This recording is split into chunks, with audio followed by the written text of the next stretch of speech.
ಇನ್ನು ಮುಖ್ಯಮಂತ್ರಿಗಳ ವಿಚಾರವಾಗಿ ಈಗ ಬಹಳ ಬಹಳ ಮುಖ್ಯವಾಗಿ ಕೊನೆಯ ಹಂತಕ್ಕೆ ಬರುವಂತಹ ಲಕ್ಷಣಗಳು ಕಾಣಿಸ್ಕೊಳ್ತಾ ಇದೆ ಮೂಡಾ ಪ್ರಕರಣ. ಹಾಗಾಗಿ ಈಗ ಸಿಎಂ ವಿರುದ್ಧ ಮೂಡಾ ನಿವೇಶನ ಹಗರಣ ಆರೋಪ ಏನಿದೆ ಅದು ಮುಖ್ಯಮಂತ್ರಿಗಳ ಪತ್ನಿಯ ವಿರುದ್ಧ ಇದೆ. ಅದು ಮೊದಲನೇ ಆರೋಪಿಯಾಗಿ ಅವ್ರನ್ನ ಇಟ್ಕೊಂಡಿರೋದ್ರಿಂದ ಆ ತರ ಬರ್ತಾ ಇದೆ. ಅಂತಿಮ ಘಟ್ಟವನ್ನ ತಲುಪಿದೆ ಈಗ ಮೂಡಾ ಹಗರಣ ಇಡಿ ತನಿಖೆ.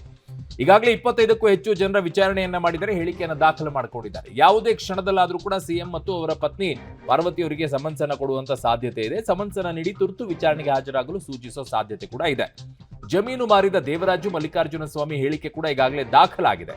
ನಿನ್ನೆ ಅಷ್ಟೇ 50-50 ಅನುಪಾತದಲ್ಲಿ ನನ್ನ ಪಾತ್ರವಿಲ್ಲ ಅಂತ ಸಿಎಂ ಬಾಮೈದ ಹೇಳಿದ್ದು. ಹಾಗಾಗಿ ಈಗ ಜಮೀನು ಹೇಗೆ ಖರೀದಿ ಮಾಡಿದ್ರು ಏನು ಅವೆಲ್ಲ ಪ್ರಶ್ನೆಗಳಿಗೂ ಕೂಡ ಉತ್ತರ ಈಗ ಇಡಿಗೆ ಸಿಕ್ಕಿರುತ್ತೆ.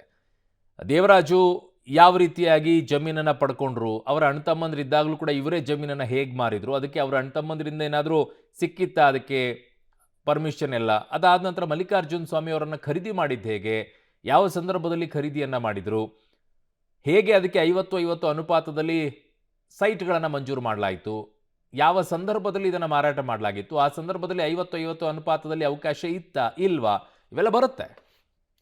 ನನ್ನ ಸಹೋದ್ಯೋಗಿ ಕ್ರೈಮ್ ಬ್ಯೂರೋ ಹೆಡ್ ಆಗಿರುವಂತಹ ಮುರಳೀಧರ್ ನನ್ನ ಸಂಪರ್ಕಕ್ಕೆ ಸಿಗ್ತಾ ಇದ್ದಾರೆ. ಮುರಳೀಧರ್, ಈಗ ತನಿಖೆ ಒಂದು ರೀತಿಯಾಗಿ ಕೊನೆಯ ಸ್ಟೇಜ್ಗೆ ಬಂದಿದೆ ಅಂತ ಹೇಳಬಹುದಾ? ಈಗ ಮೊದಲನೇ ಆರೋಪಿ ಮತ್ತು ಎರಡನೇ ಆರೋಪಿಯ ವಿಚಾರಣೆಗೆ ಕೊನೆಯ ಹಂತ ಅನ್ನೋದಕ್ಕಿಂತ ಹೆಚ್ಚಾಗಿ ಪ್ರಮುಖ ಘಟ್ಟಕ್ಕೆ ಬಂದಿದೆ ಅನ್ನೋದು ಈಗ ಸ್ಪಷ್ಟವಾಗಿ ಗೊತ್ತಾಗ್ತಾ ಇರೋಂಥದ್ದು. ಅಂದ್ರೆ ಅದನ್ನು ಪ್ರಮುಖವಾಗಿ ಲೋಕಾಯುಕ್ತದ ತನಿಖೆ ಏನಿದೆ, ಲೋಕಾಯುಕ್ತದ ತನಿಖೆಯಲ್ಲಿ ಆರೋಪಿಗಳು ಯಾರ್ಯಾರಿದ್ರು ಅವ್ರನ್ನೆಲ್ಲರೂ ಕೂಡ ವಿಚಾರಣೆಗೊಳಪಡಿಸಿದರೆ ಕೊನೆಯ ಹಂತವಾಗಿ ಸೈಟ್ ಅನ್ನ ಮರು ಹಂಚಿಕೆ ಮಾಡಿದಂತ ಮಾಜಿ ಆಯುಕ್ತರನ್ನ ವಿಚಾರಣೆಗೆ ಒಳಪಡಿಸಿರುವಂಥದ್ದು ಇವತ್ತು.